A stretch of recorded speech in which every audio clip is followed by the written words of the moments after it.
The grand hall of Vorthrex shimmered with light from 1,000 crystal pillars. Ambassadors from 47 different alien species stood in their places waiting for the meeting to begin. Some had scales that glowed in the dark. Others had tentacles that moved like water. A few floated in the air inside special bubbles filled with gas. This was the Galactic Council, and today they would make an important decision. Ambassador Krelnik stepped forward.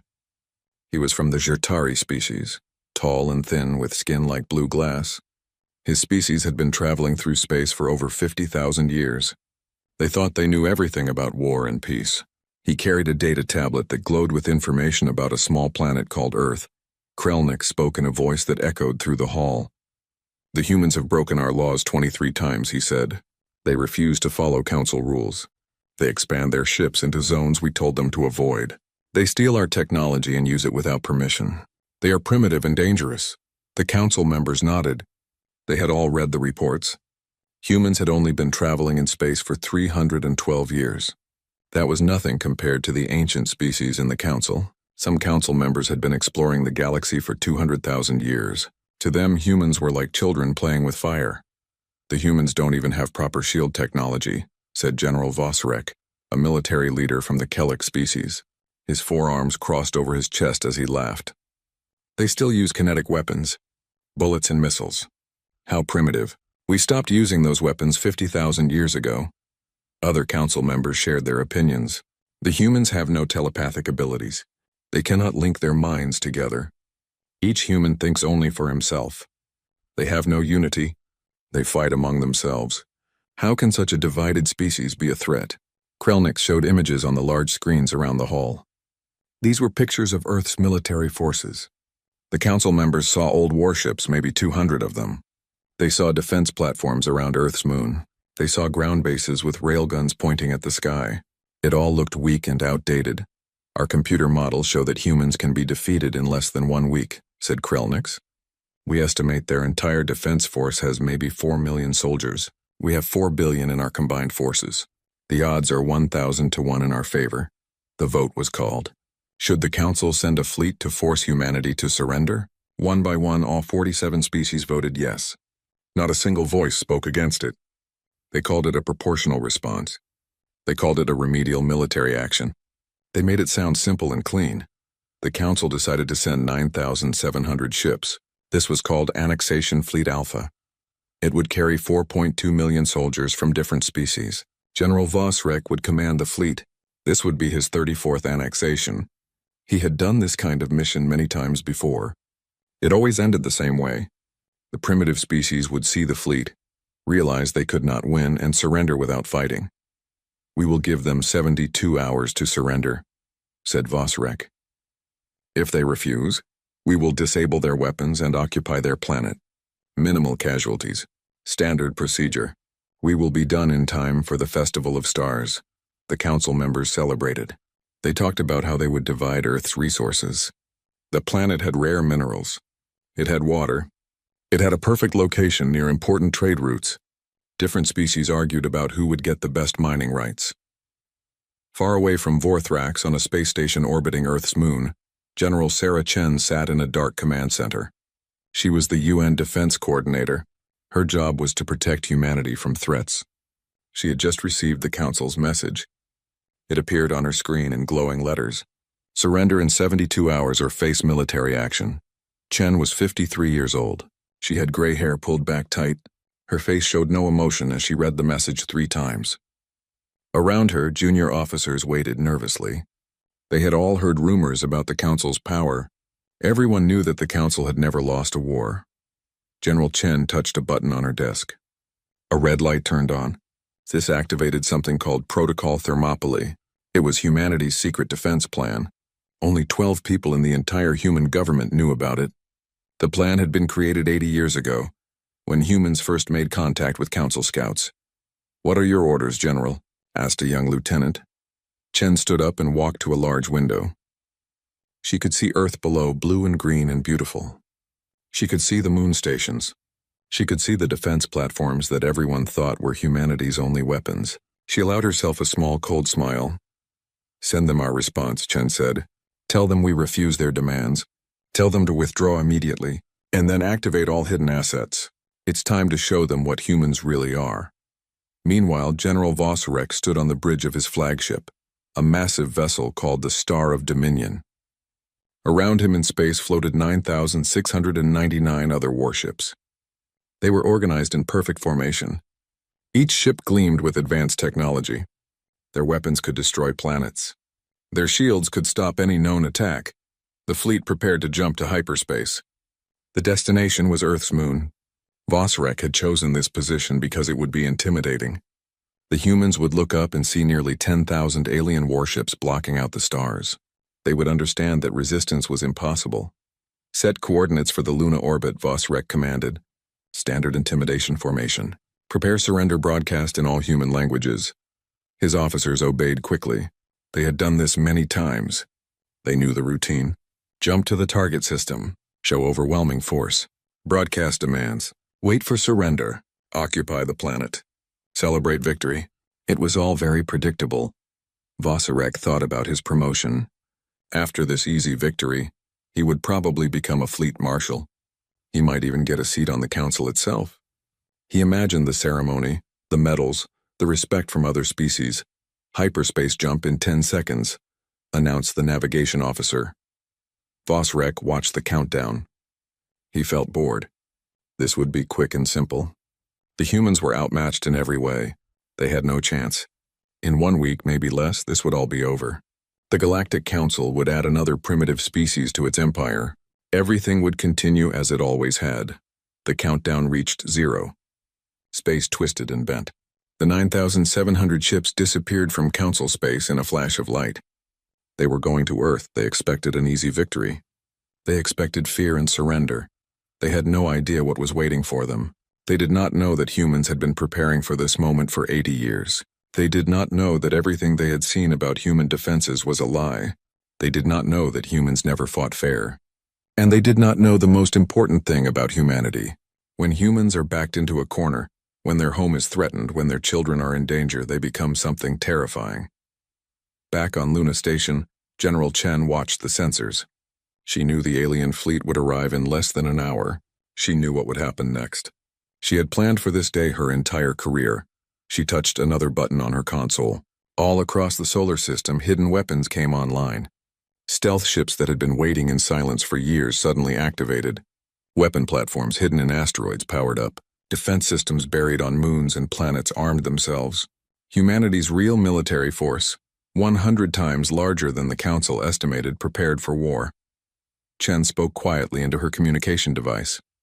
All forces, this is command. Enemy fleet will arrive in 53 minutes. You know your orders. You know what's at stake. Show them why you never invade Earth. Show them why you never threaten humanity. Make them regret every light year they traveled to get here. The response came back from thousands of ships and stations. Yes, General, we're ready. For Earth. For humanity. The battle that would shock the galaxy was about to begin. The alien fleet appeared around Earth's moon in a flash of light. 9,700 warships emerged from hyperspace in perfect formation. They formed a wall of metal and energy that blocked out the stars. Each ship was enormous, some as large as cities.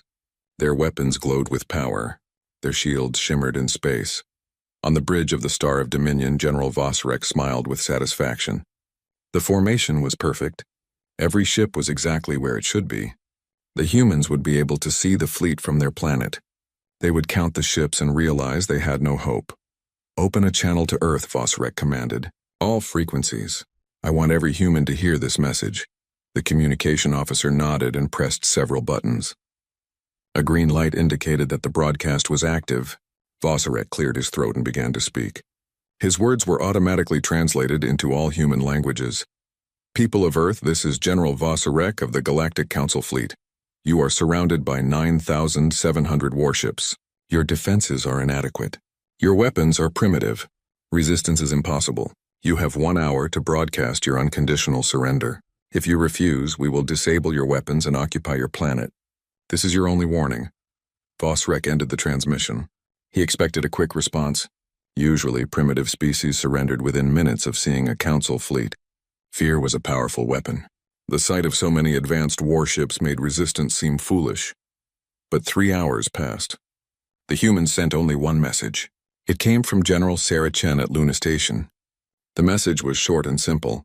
Request denied. Withdraw immediately. The officers on the bridge of the Star of Dominion looked at each other in confusion. One of them laughed nervously. Perhaps the humans don't understand, he suggested. Maybe their translation systems are broken. Vosrek frowned. He had never encountered such a response before. Every other species had surrendered, or at least tried to negotiate. But the humans simply said no. It was strange. It was almost insulting.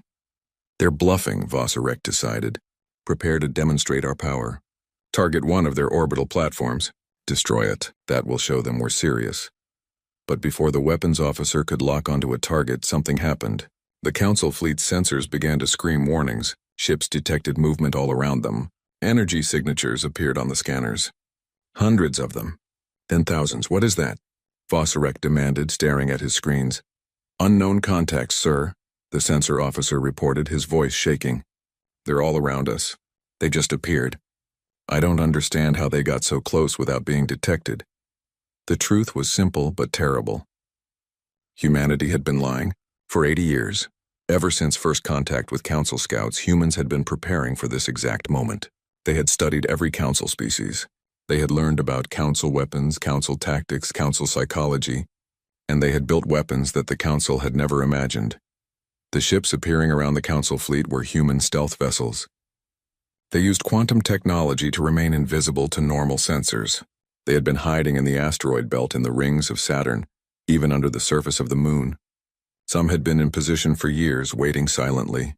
There were 3,000 stealth ships in total. Each one was small compared to the Council vessels, but they were fast and deadly. They carried weapons that the Council thought impossible. Weaponized singularities, relativistic kinetic projectiles, quantum entanglement bombs. These were not primitive weapons. General Chen's voice came over all frequencies. Now you see the truth, she said calmly. You came to our home. You threatened our children. You demanded our surrender. Big mistake. The human ships opened fire without any further warning. There were no negotiations. No second chances. Just sudden, overwhelming violence. The Council had never encountered anything like it. In the first 30 seconds, 300 Council ships were destroyed. The attacks came from all directions at once. Some ships were hit by relativistic projectiles moving at a fraction of light speed. The impacts released energy equivalent to nuclear weapons. Other ships were caught in quantum entanglement fields that tore them apart at the atomic level. Council shields, designed to stop energy weapons and plasma blasts, were useless against these attacks. The technology was too different. The physics were too strange. The Council's scientists had been too confident in their knowledge. Vosrek stood frozen on his bridge, watching ships explode on his displays. His mind could not process what was happening. This was impossible. Humans were primitive. They were supposed to be easy targets. How did they have such weapons? Return fire, he finally screamed. All ships engage the enemy. The Council fleet tried to fight back. Thousands of energy beams and plasma torpedoes lit up space. Some hit the human ships. A few exploded. But most of the human vessels dodged with impossible speed. They moved like insects, quick and unpredictable. Their computer systems could react faster than any organic crew. And then Earth's visible defenses joined the battle. The orbital platforms that looked old and weak suddenly revealed hidden weapons. The 200 human warships that everyone had seen were just the beginning. Thousands more emerged from hiding places throughout the solar system. The humans had planned every detail. They knew where the Council ships would appear. They had studied Council fleet formations for decades. They knew every weakness, every standard procedure, every tactical doctrine, and they had designed their battle plan to exploit all of it. The human strategy was brutal and efficient. They didn't try to fight fair. They didn't follow any rules of war. They simply killed as many Council ships as possible, as quickly as possible. There was no honor in it, no glory, just cold, calculated violence. And they used psychological warfare too. Human ships broadcast messages on Council frequencies. They played recordings of dying Council soldiers calling for help. They sent videos showing Council ships being destroyed. They hacked into ship computers and displayed casualty counts in real time. They even broadcast human music, dark and aggressive, that made many telepathic species feel sick. One broadcast particularly disturbed the Council forces. It was General Chen reading from an ancient human text. We are the species that hunted mammoths with stone spears. We are the species that survived ice ages. We are the species that split the atom and walked on our moon before we had computers. We are the species that turned every animal we met into either a friend or food. And you came to our home thinking you could make us submit. Now you will learn what humans do to invaders. The battle raged for hours. The Council fleet, despite having nearly 10,000 ships, could not organize an effective defense. The humans were everywhere at once. They attacked from above, below, from inside asteroid fields, from behind moons. Every time Council forces tried to regroup, another wave of attacks would scatter them. By the end of the first day, the Council had lost 2,400 ships.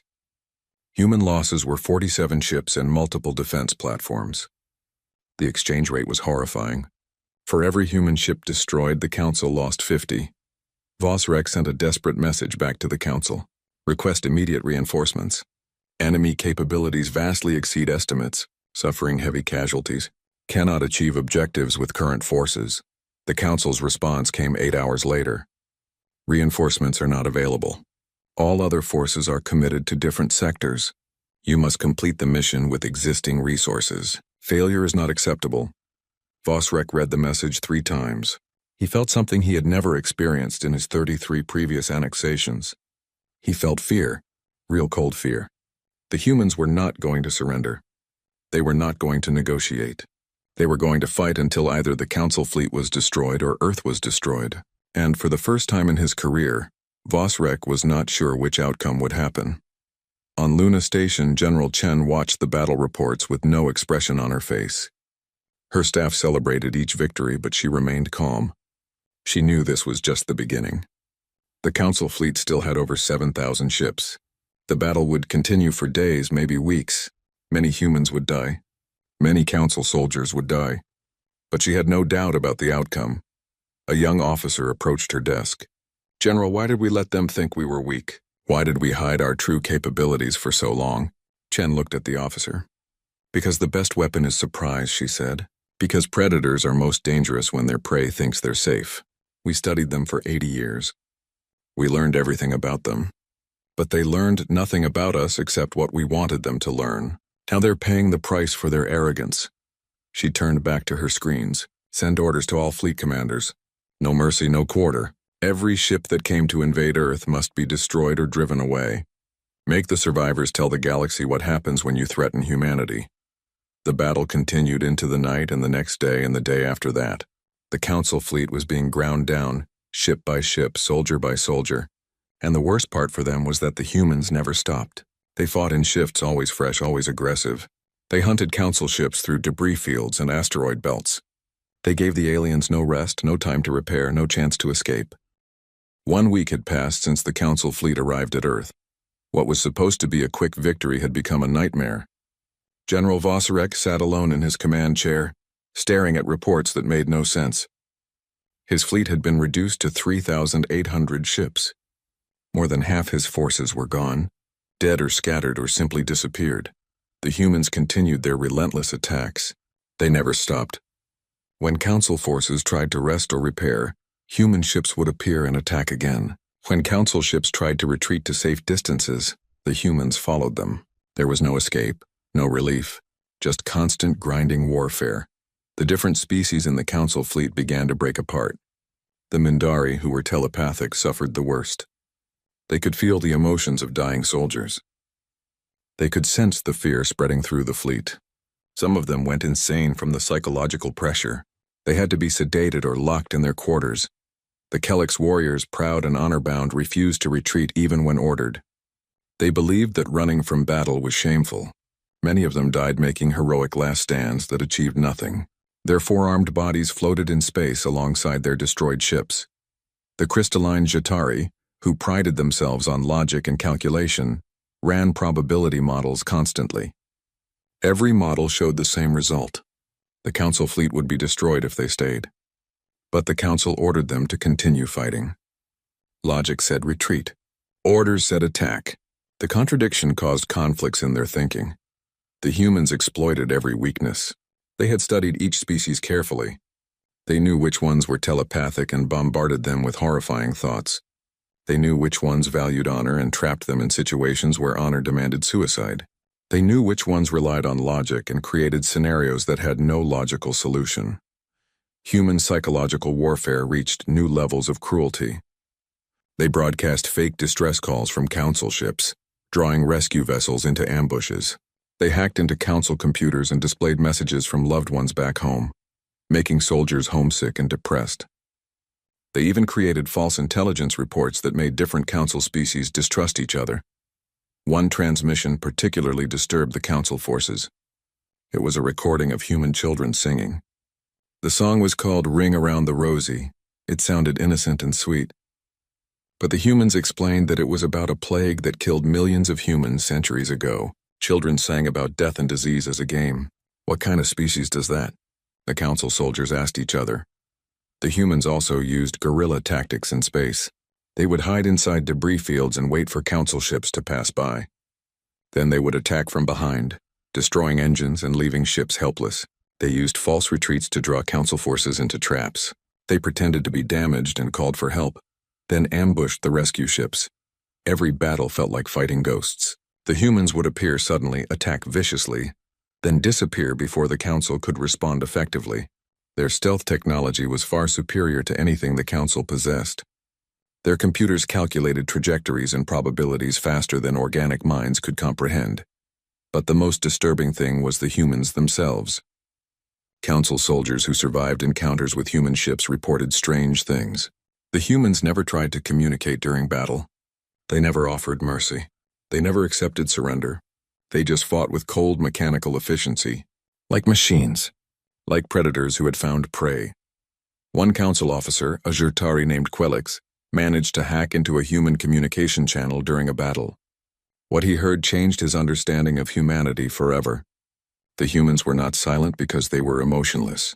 They were silent because they were focused. He heard brief, efficient commands. Target acquired, firing, target destroyed. Next target. It was like listening to wolves hunt. Quelix wrote in his report, "We made a fundamental error in our assessment of humanity. We assumed that because they fight among themselves, they are divided. We did not understand that humans evolved as tribal predators. Yes, tribes fight each other, but when an outside threat appears, all tribes become one. We are not fighting separate human nations. We are fighting humanity itself, and humanity is united in a way we cannot comprehend." By day 9, General Vosrek knew the mission was lost. He had lost 6,000 ships. 6,000? In any other annexation, losing even 100 ships would have been considered a disaster. But here, against these primitive humans, he had lost more than half his fleet. It was incomprehensible. He decided to retreat. It was the only logical choice. The council might punish him for failure, but at least he could save the remaining ships and soldiers. At least he could bring survivors home to tell what happened here. "All ships prepare for emergency hyperspace jump," he ordered. "Set coordinates for council space. We're going home." But before the fleet could jump, General Chen's voice came over all frequencies. Her tone was cold and final. "You came to our home. You threatened our children. There is no retreat. There is no escape. There is only the consequence of your choice." The council ships tried to activate their hyperspace drives. Nothing happened. The humans had deployed FTL inhibitor fields across the entire solar system. The technology was supposed to be theoretical, impossible to build. But humans had built it anyway. Now the council fleet was trapped. Panic spread through the remaining council ships. Soldiers who had thought they could retreat at any time now realized they were trapped in a system with an enemy that wanted them dead. Some ships attempted to fight their way out. They were destroyed. Other ships tried to hide. The humans found them. A Kelix warrior captain named Drax sent a final message before his ship was destroyed. To the Galactic Council he transmitted, "We have failed. The humans are not what we thought. They are predators of a kind we have never encountered. They evolved on a death world where everything tried to kill them. They survived by becoming better killers than anything else on their planet. We should have studied them more carefully. We should have left them alone. Tell the Council, never come here again." His ship exploded 30 seconds after he finished the transmission. The message reached Council space 2 weeks later. It was one of only a handful of final transmissions that made it out before the human FTL inhibitors blocked all long-range communications. As week 2 began, The hunt intensified. That's what the humans called it now. The hunt. They no longer pretended this was a war between equals. It was extermination. The human fleet had grown to over 6,000 ships as reserves were activated. They outnumbered the remaining Council forces 2-1. The humans organized their forces into hunting packs. Each pack consisted of 10 to 20 ships working together. They would search a sector methodically, checking every asteroid, every moon, every possible hiding place. When they found Council ships, they would attack without warning. No negotiations, no mercy, just swift destruction. A junior officer named Talana commanded a small Council ship that had been hiding in Saturn's rings for 11 days. She watched her sensors constantly, seeing the human ships getting closer. They searched in a grid pattern, checking each section carefully. They were patient. They were thorough. They were inevitable. Talana was Mindari, one of the telepathic species. She could sense the emotions of the human crews even at a distance. What she felt was not anger. It was not hatred. It was something colder. Determination. Purpose.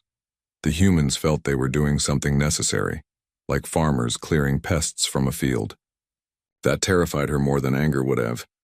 On day 12, a human ship found her. There was no dramatic confrontation. No speeches.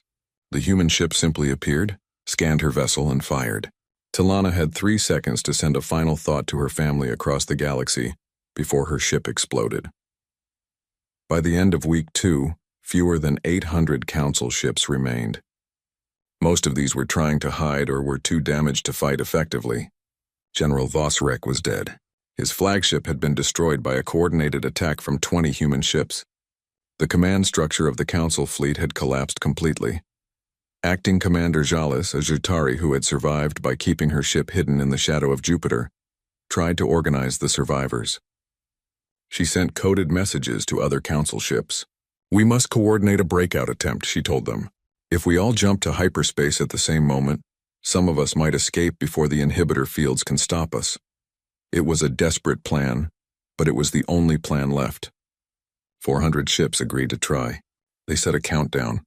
In exactly 6 hours, they would all activate their hyperspace drives simultaneously. Maybe the human systems couldn't block 400 jumps at once. Maybe a few ships would get through. Maybe someone would survive to warn the galaxy. General Chen watched the Council ships gathering near Neptune's orbit. Her intelligence officers had decrypted their communications. She knew what they were planning. She could have stopped them at any time, but she waited. She wanted all the remaining Council ships in one place. When the 400 Council ships attempted their coordinated escape, 6,000 human ships were waiting for them. The battle, if it could be called that, lasted 40 minutes. It was not even close. The Council ships were desperate and disorganized. Acting Commander Jalis stared at her communication panel. Around her, the bridge crew of her small ship held their breath. They expected the humans to destroy them at any moment. After what they had witnessed in the past 2 weeks, there seemed to be no other possibility. The humans had shown no mercy to anyone, but General Chen's voice on the communication channel was calm and measured. She spoke like someone discussing business, not like a conqueror addressing defeated enemies. "Commander Jalis," she said, "you have 18 ships remaining from your fleet of 9,700. I know you're listening. I have a message for you and your crew." Jalis activated her microphone with a shaking hand. "This is Acting Commander Jalis. We are listening." "Good," Chen replied. "I want you to understand something. This battle did not need to happen. We did not want this. We never threatened you. We never attacked your worlds. We only wanted to be left alone. But your council decided we were primitive and weak. Your council decided to invade our home. Your council made a terrible mistake." Jalis said nothing. What could she say? Everything Chen said was true. The council had been arrogant. They had underestimated humanity. And now most of the invasion fleet was destroyed. Chen continued speaking. "I don't accept surrender. I don't negotiate with invaders, but I will grant mercy to those who flee and never return. I'm going to shut down the FTL inhibitor field in one corridor. You will have 60 seconds to jump to hyperspace. Take your 18 ships and go home. Tell your council what happened here. Tell them what it costs to threaten Earth. Tell them that humanity is not primitive. We are predators, and we protect our home." There was a long pause. Then Chen added one final sentence. And tell them that if they ever come back, we won't show mercy again. We'll bring the war to them." The communication ended. On Jalis's navigation screen, a green corridor appeared, showing a path out of the solar system. The inhibitor field had been deactivated in that direction. It was narrow, just wide enough for the 18 ships to escape if they moved quickly. "All ships, this is Jalis," she transmitted to the other survivors. "Follow me, maximum speed. Don't wait. Don't look back." The 18 ships accelerated toward the corridor. Their crews expected a trap. They expected the humans to destroy them as soon as they started moving. But nothing happened. The human ships just watched them go, silent, patient, allowing them to leave. Jalis's ship entered hyperspace first. The others followed within seconds. As her view of the solar system disappeared in a flash of light, Jalis saw one last image. Earth, blue and green and beautiful, and surrounding it, thousands of human warships like wolves guarding their den. The journey back to Council space took 47 days. It was the longest 47 days of Jalis's life. Her ship was damaged and running on minimal power. Food supplies were low. Many crew members were injured. But worse than the physical hardship was the psychological weight of what they had experienced. Every night, Jalis dreamed of the battle. She saw Council ships exploding. She heard the screams of dying soldiers on communication channels. She remembered the feeling of helplessness as the human ships hunted them through space. The dreams never stopped. The other survivors experienced similar trauma. Some could not eat. Others could not sleep. A few went completely silent, staring at nothing for hours. They had all seen friends die. They had all watched the impossible happen. A primitive species had defeated the mighty Galactic Council fleet. Nothing in their understanding of the universe made sense anymore. When the 18 ships finally arrived in Council space, they were met by military patrol vessels. The patrol commanders were shocked to see survivors from the Earth annexation. They had received no communications from the fleet for weeks. They had assumed something went wrong, but they never imagined this. "Where is the rest of the fleet?" the patrol commanders asked. "Dead," Jalis replied simply. "All dead. 9,682 ships destroyed. 4 million soldiers lost. The mission was a complete failure. The patrol commanders could not believe it. They demanded detailed reports. They asked the same questions over and over. How could a primitive species destroy an entire Council fleet? It was impossible. There must be some mistake, some explanation. But Jalis had no other explanation to give. She told them the truth. The humans were not primitive. They had advanced technology. They had been preparing for invasion for decades. They had studied the Council and learned all our weaknesses. And they fought with a determination that no Council species understood anymore. The Galactic Council convened an emergency session. It was held in the same crystal hall where they had authorized the invasion just 6 weeks earlier. But the mood was completely different now. There was no confidence, no celebration, just shock and fear. Jalis stood before the Council and delivered her report. She spoke for 2 hours, describing everything that had happened. The initial attack, the hidden human weapons, the psychological warfare, the systematic destruction of the fleet, the final hunt, everything. When she finished, the chamber was silent for a long time. Finally, Ambassador Krelnix, who had first proposed the invasion, spoke. "This is clearly exaggerated," he said. "No primitive species could achieve such results.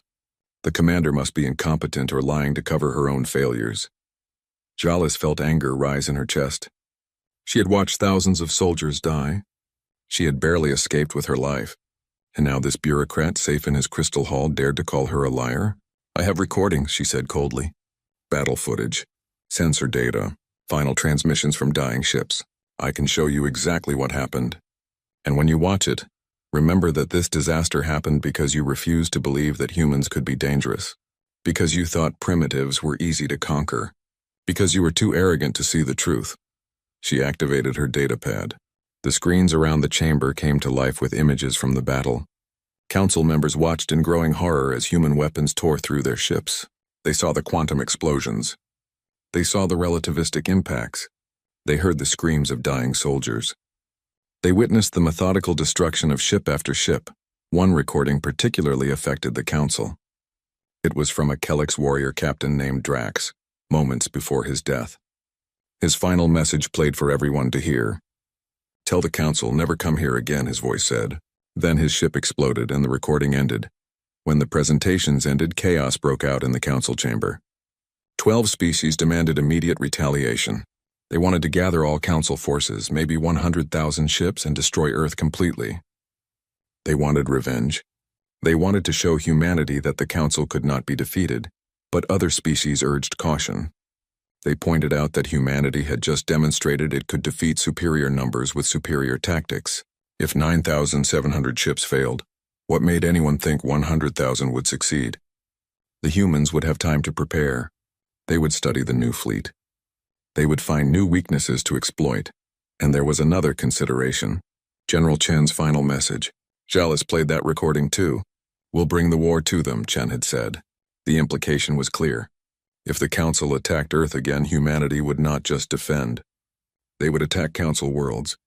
They would bring their terrible weapons to peaceful planets that had not seen war in thousands of years. The Council members began to realize something frightening. They had awakened a sleeping predator. For decades, humanity had been quiet and peaceful in their corner of the galaxy. But that was not because they were weak. It was because they chose to be peaceful, and the Council's invasion had ended that choice. Jalis spoke again, her voice cutting through the arguments. "I have one more message to deliver," she said. "It's from General Chen, transmitted specifically for this council." She activated the final recording. Chen's face appeared on the screens, looking directly at the camera. Her expression was neither angry nor triumphant. It was simply determined. "Members of the Galactic Council," Chen said, "you sent 9,700 ships to invade one species that asked only to be left alone. You failed. Humanity has reverse-engineered your FTL technology. We have studied your weapons. We have learned your tactics. We now possess all the technology from your destroyed fleet." She paused, letting that information sink in. Then she continued. "We are now coming to Council space, not as conquerors, but as equals. We will arrive in approximately 9 months. Prepare appropriate diplomatic reception, and understand this clearly. We do not forget. We do not forgive. But we can coexist if you respect the sovereignty of all species. Choose wisely. Choose peace, because if you choose war again, we will finish what you started." The recording ended. The council chamber fell into stunned silence. Then the arguing started again, louder than before. Some species wanted to prepare for war. Others wanted to negotiate. A few suggested relocating the council headquarters to a different galaxy entirely. But Jalis knew what the decision would be. She had seen humanity's power firsthand. She had survived only because the humans allowed it. And she understood something that many council members were too proud to admit. The galaxy had changed. Humanity was no longer a primitive species to be controlled. They were now a major power. The Crystal Hall of Vorthrax looked different from how it had 9 months ago. Then it had been filled with confident ambassadors who believed they ruled the galaxy. Now those same ambassadors looked nervous and uncertain. They were waiting for the humans to arrive. Outside the hall, 50 human warships hung in orbit around the planet. Each ship was massive, larger than most council vessels. Their hulls were painted dark gray, making them look like predators. On each hull, written in bright letters that could be seen from the surface, were the words, "Remember the 9700." It was a message. A reminder. A warning. The humans wanted everyone to know what had happened when the Council tried to invade Earth. They wanted the galaxy to remember that. Humanity had turned a fleet of 9,700 ships into wreckage and bodies. Alice stood near the back of the hall watching the proceedings. She had been promoted after delivering her report. She was now an advisor to the Council on matters relating to humanity. It was not a job she wanted, but someone had to do it. Someone who understood what humans were really capable of. The human delegation entered the hall. They walked in formation, precise and military. At the front was General Sarah Chen, though she now wore diplomatic robes instead of a military uniform. She had been promoted to ambassador. Behind her walked 50 humans, representatives from different nations and organizations on Earth. The humans did not look afraid or impressed by the Grand Chamber. They looked calm and confident. They had earned their place here through force. Everyone in the hall knew it. The humans knew that everyone knew it. There was no pretending otherwise. Ambassador Chen walked to the center of the hall where speakers traditionally stood. The council members watched her carefully. Many of them had watched recordings of the battle. They had seen what human weapons could do. They looked at this small gray-haired woman and tried to imagine her ordering the deaths of millions. It was difficult to reconcile the calm diplomat with the ruthless warrior. "Members of the Galactic Council," Chen began. Her voice was strong and clear. It echoed through the chamber. "We come here today not as conquerors, but as a sovereign species demanding recognition. For too long, you have treated humanity as children to be managed, as primitives to be controlled. That ends today." Some council members shifted uncomfortably. Chen continued speaking. 9 months ago, you sent an invasion fleet to Earth. You came to our home with weapons and soldiers. You demanded our surrender. You threatened our people. You made a choice. And that choice had consequences. She paused, looking around the hall at each species representative. "We did not want war. We never threatened you. We asked only to be left alone. But when you forced war upon us, we fought with everything we had. We destroyed your fleet. We sent 18 ships back to tell you what happened. And now we are here."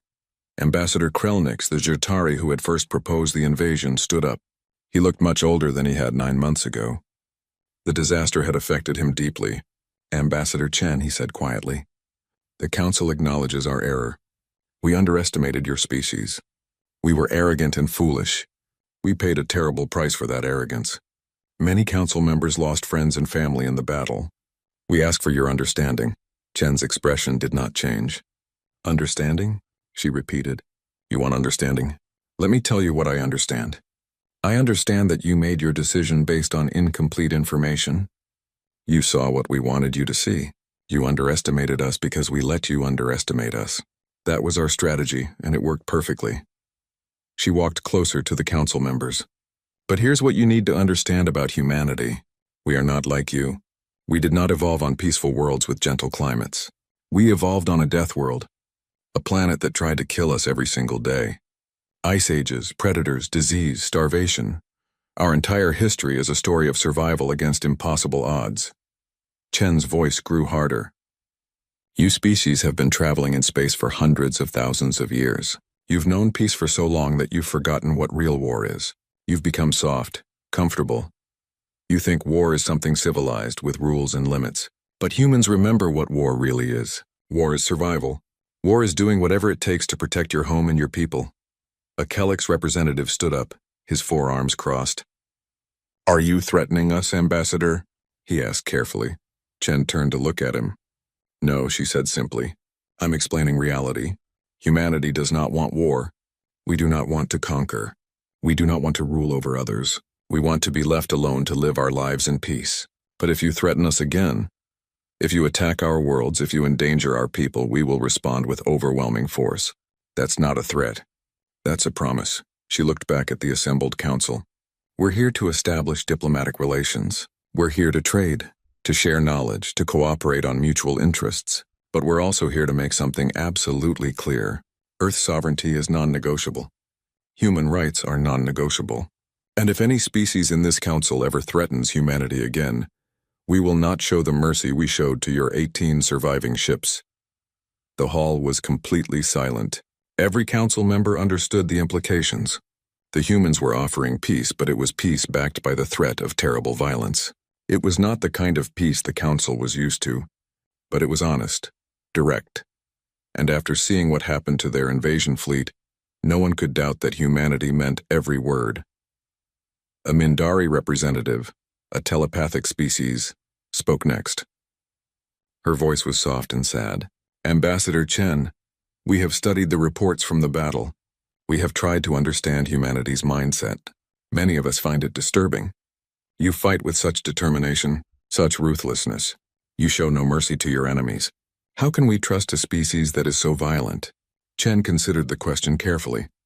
Then she answered, "You can trust us because we are honest about what we are. We don't pretend to be peaceful and then invade weaker species. You did that. We defend ourselves and our allies with absolute commitment, but we also honor our agreements. When we promise peace, we keep that promise. When we promise trade, we keep that promise. And when we promise consequences for aggression, we keep that promise too." She paused, then added, "You asked about mercy. Here's what you need to know. We didn't show mercy during the battle because you were invading our home. You were threatening our families. In that situation, mercy is suicide. But we did show mercy at the end. We let 18 ships escape. We allowed survivors to return home. We could have destroyed them all. We chose not to. That's the difference. We're violent when we need to be, but we're not cruel. Jalis stepped forward. The council had asked her to speak at this meeting. She approached the center of the hall and stood next to Ambassador Chen. She looked small next to the human, but she spoke with authority. I was there, Jalis said to the council. I commanded one of the 18 ships that survived. I watched thousands of my fellow soldiers die. I experienced humanity's warfare firsthand. And I'm here to tell you that everything Ambassador Chen says is true. The humans are dangerous. They are terrifying in battle. But they are also honest and honorable. They did what they said they would do. They defended their home. They let survivors go free. And now they're here offering peace. She turned to face the other council members directly. We have a choice. We can accept humanity as equals, treat them with respect, and build a peaceful relationship. Or we can continue to see them as threats, prepare for more war, and eventually face destruction. I know which choice I prefer. I've seen enough death. I want peace. Her words carried weight because everyone knew she had survived the battle. She had seen humanity's power. If she believed peace was possible, then perhaps it was. The council voted. It was not unanimous. 12 species voted against accepting humanity. They believed it was too dangerous, too risky. But 35 species voted in favor. The decision was made. Humanity would be granted full council membership. Earth's sovereignty would be recognized. A new law called the Sol Sovereignty Act was passed. It stated that Earth and all human territories were forever inviolate. No council species could claim authority over humanity. No council fleet could enter human space without permission.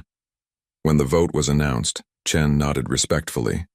On behalf of humanity, I accept this membership. We look forward to peaceful cooperation with all council species. We bring new technologies, new ideas, and new perspectives. Together we can accomplish great things. But then she added one more thing. Her voice grew cold again. And let this day be remembered throughout the galaxy. Remember what happened when you tried to conquer Earth. Remember the 9,700 ships that came to invade. Remember the 18 that returned.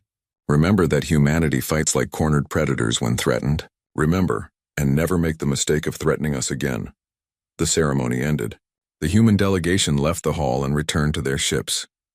As they departed from Vorthrax, the 50 warships flew in perfect formation. The words "Remember the 9,700" glowed bright enough to be seen by everyone on the planet below. Jalis watched them go from an observation deck. A young council diplomat stood next to her. The diplomat, who had never experienced war, asked a question. What are humans really like? Are they as dangerous as everyone says?